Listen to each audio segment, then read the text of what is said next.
Básicamente es un caso que ya habíamos tenido positivo en registro en el mes de mayo. En aquel momento se realizaba hisopados de control para poder dar el alta, porque era lo que estaba pautado desde los protocolos nacionales y provinciales. En aquella oportunidad tuvo sus hisopados de control negativos, con lo cual se le dio el alta.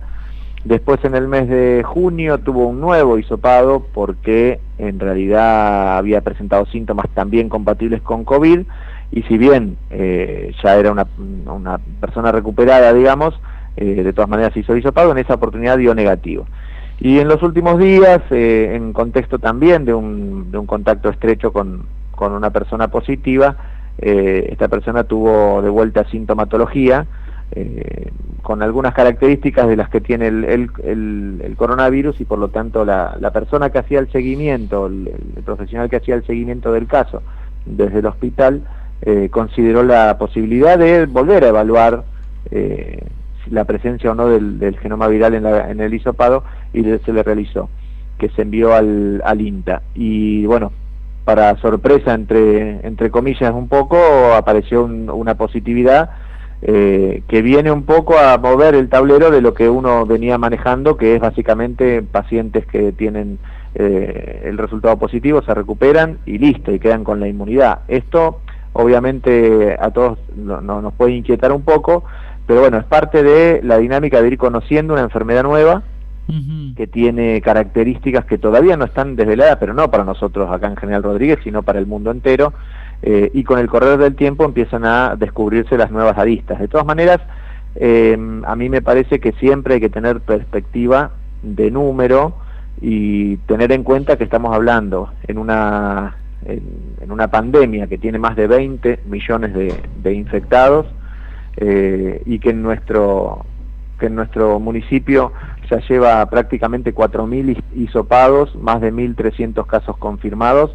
La presencia de un caso en donde se reconoce una posible reinfección. En verdad estamos en comunicación con el hospital, y lo que nos cuentan es que esto se está digamos completando el estudio. O sea, obviamente cuando hay un caso así que sale de la norma, se complementa con otros estudios que ayuden a comprender la totalidad del caso, y probablemente se haga un nuevo hisopado. Veamos qué estrategias, digamos, desde lo que es infectología e inmunología se establece para el estudio del caso en particular. Pero bueno, en números, eso es lo que un poco también tranquiliza. Si bien inquieta decir, che, ¿cómo? Esto parecía que era una enfermedad que una vez que te curas ya está, y ahora de golpe me encuentro con que hay reinfectados. Bueno, la buena noticia, si se quieren entre comillas, es que son cosas que se están empezando a ver en muy bajito número en comparación con la cantidad de casos recuperados que hay. En Rodríguez tenemos más de 900 casos recuperados, y recién uno que nos está entrando la sospecha de que aparece un caso de reinfección.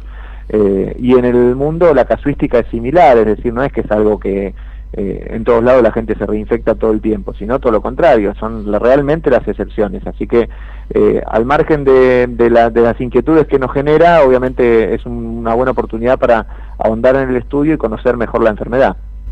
Gustavo, ¿el paciente está internado acá en el Vicente López?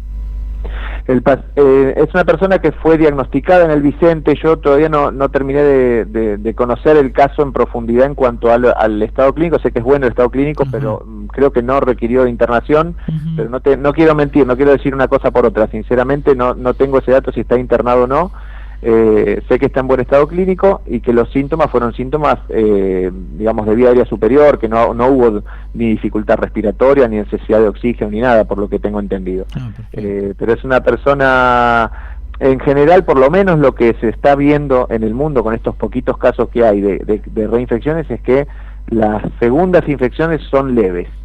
O sea, como que si bien podría haber una oportunidad en que el virus vuelva a establecerse en la garganta del paciente o generar algún grado de infección, las defensas generadas probablemente condicionen una infección más leve. Hay cosas que todavía no están del todo comprendidas, por supuesto. Es una enfermedad que tiene menos de un año, apenas más de 6 meses de evolución en el mundo entero, y encontramos muchos pacientes que después de cursar su enfermedad, en el estudio posterior que se hace para la donación de plasma, se encuentra que no generaron anticuerpos.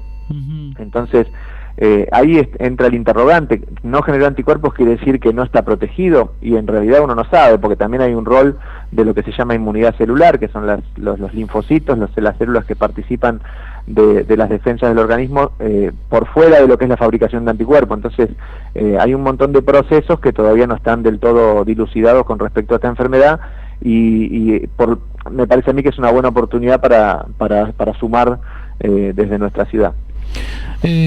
Gustavo, digamos, bueno, sobre este caso creo que estamos más o menos, está claro la situación, no se puede hablar mucho más, porque ya te digo, ya sería entrar en el tema de la identidad del paciente y no conviene. Claro.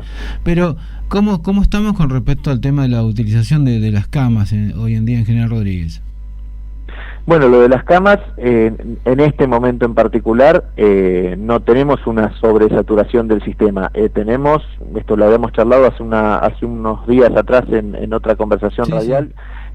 Y es lógico que esto se vuelva a charlar, digamos. Está perfecta tu pregunta, porque esto es una cosa de todos los días ir actualizando. Nosotros tenemos comunicación con el Ministerio de Nación, donde vamos informando lo que es nuestro hospital, el complejo hospitalario General Rodríguez, el modular, que tiene una baja ocupación.